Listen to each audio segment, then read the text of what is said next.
So the Saily was absolutely awesome. I mean, it was a fish that you know, to hook on very light tackle with a very light leader is very difficult to get out, and certainly wasn't expecting one. So the sort of trace that I had on was a light piece of boa wire, 35 pound, 40 pound boa wire with I think it was a 40 pound leader and 30 pound braid, and on a little 8-foot aero cast, which is a strong rod. I mean, we know that we've caught a lot of big fish on it, but the weakest link was the trebles on the lure that I was using, which is a weighted Rapala, which we can throw a very long way, and it had these tiny little fine wire number 4 trebles. And the whole day, from Kuta to Bonnie's, I'd been straightening the hooks every time I hooked a fish, because the hooks were just opening. So as soon as I, you know, hooked a Bonnie and I was winding it in and I felt it get heavy, I knew something had eaten it, and it just started to go. And I sort of put the pressure on, hoping that it would just come off. And it didn't, it just kept going, until eventually the pressure got quite serious and the thing decided that there was something wrong, and it jumped out the water and we saw it was a sailfish. How's things there, Pedro?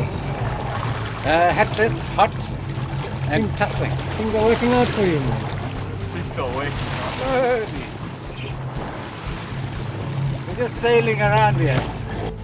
If it hadn't been hooked where it was, that fish would have come off long ago.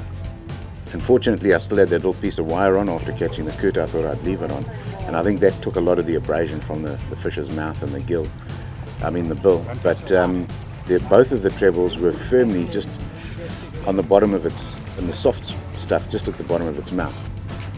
And yeah, it was just a matter of keeping the pressure on as hard as possible without straightening anything, and that was the exciting part, to actually manage to get through that long fight of just keeping max pressure all the time, and then getting the fish close enough to bill. It was an awesome fish to catch on very light tackle.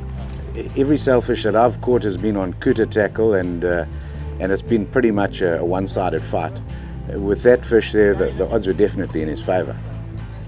And I thought, well, it would have been nice if it was a smaller one, because we might have had a better chance. But we stayed with the fish, and we had a great skipper on the wheel, and a very willing crew, and everybody else was helping, and it was a huge team effort, because it takes a lot more than just the angler to catch a fish like that.